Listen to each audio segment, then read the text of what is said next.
सोनम वांगचुक एक ऐसा नाम जो हर किसी को सोचने पर मजबूर कर देता है कि आखिर कोई शख्स पर्यावरण और वहां के लोगों के लिए इतनी तकलीफों के बावजूद कैसे डटा रह सकता है। जब बॉलीवुड फिल्म 3 इडियट्स रिलीज हुई थी तो हर कोई फुनसुक वांगडू के किरदार का दीवाना भी हो गया था और सोशल मीडिया पर इनके लगभग 2 मिलियन फॉलोअर्स भी। जी हाँ, क्या आप जानते हैं कि हिमालय की गोद में एक शख्स ऐसा भी है जिसकी असल जिंदगी किसी फिल्मी किरदार से कहीं ज्यादा रोमांचक और प्रेरणादायक है।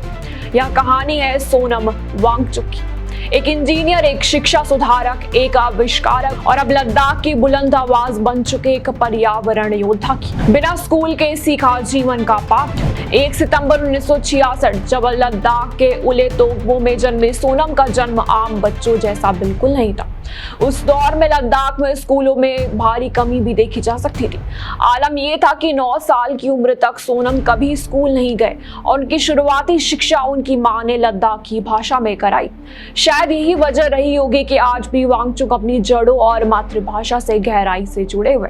जब वे 12 साल की उम्र में दिल्ली आए तो भाषा की दीवार आड़े आई, लेकिन उन्होंने हार नहीं मानी। श्रीनगर के NIT से मैकेनिकल इंजीनियरिंग करने के दौरान उन्होंने अपना खर्चा निकालने के लिए बच्चों को ट्यूशन तक पढ़ाया और यहाँ उनके भीतर का शिक्षण भी जागा। सैकमॉल, फेल होने वाले बच्चों का सहारा। 1988 में सोनम ने सैकमॉल यानी कि students educational and cultural movement of Ladakh की स्थापना की। यहाँ कोई आम स्कूल नहीं था, यहाँ उन बच्चों को जगह दी गई जिन्हें समाज फेलियर मान चुका था। उन्होंने रट्टा मारने वाली शिक्षा के बजाय हैंड्स ऑन लर्निंग पर जोर दिया और आज यही कैंपस पूरी तरह सौर ऊर्जा से चलता है।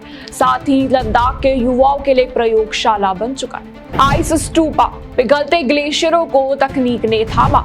लद्दाख जैसे ठंडे रेगिस्तान में पानी की भारी किल्लत रहती है। खेती के लिए पानी की जरूरत बसंत में होती है जबकि ग्लेशियर गर्मियों में पिघलते हैं। तो इस समस्या का समाधान सोनम ने आइस स्टूपा के रूप में निकाला। क्या है आइस स्टूपा? आपको बता दें, यह एक मनुष्य द्वारा निर्मित ग्लेशियर है जिसे कोन के आकार में बनाया जाता है ताकि यह कम धूप सोखे और देर से पिघले। यह तकनीक गर्मियों में खेती के लिए वरदान भी साबित हुई, जहां इस आविष्कार के लिए उन्हें प्रतिष्ठित रोलेक्स अवार्ड से भी नवाजा गया। 1994 में भी ऑपरेशन न्यू होप के जरिए सरकारी स्कूलों की उन्होंने कायापलट किया। वही 2018 में सामुदायिक नेतृत्व के लिए एशिया का नोबल यानी कि रेमन मैग्सेसे पुरस्कार।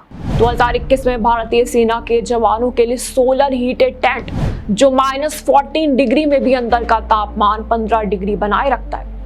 पर्यावरण और अधिकारों के लिए संघर्ष। पिछले कुछ वर्षों में सोनम वांगचुक का चेहरा एक एक्टिविस्ट के रूप में उभरा है। वे लद्दाख की नाजुक परिस्थिति यानी कि इकोलॉजी और यहाँ की संस्कृति को बचाने के लिए सड़कों पर उतर आए। वहीं वे लद्दाख को संविधान की 6ठी अनुसूची में शामिल करने की भी काफी समय से मांग करें ताकि यहाँ की जमीन और संसाधनों का अंधाधुंध दोहन ना। साल 2023 और 24 में भी जब वांगचुक ने 0 से 40 डिग्री नीचे के तापमान में कई दिनों तक अनशन किया तो संदेश साफ था, सादा जीवन जियो ताकि दूसरे भी जी सके।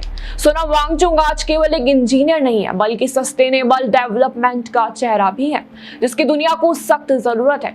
उनके NGO के खिलाफ हुई हालिया कार्रवाइयां और उनकी गिरफ्तारियां और फिर जमानत उनके संघर्ष की गंभीरता को दर्शाती है। साथ ही वांगचुक हमें सिखाते हैं कि असली इनोवेशन वह है कि जो समाज की समस्याओं को सुलझाए, ना कि सिर्फ मुनाफा कमाए।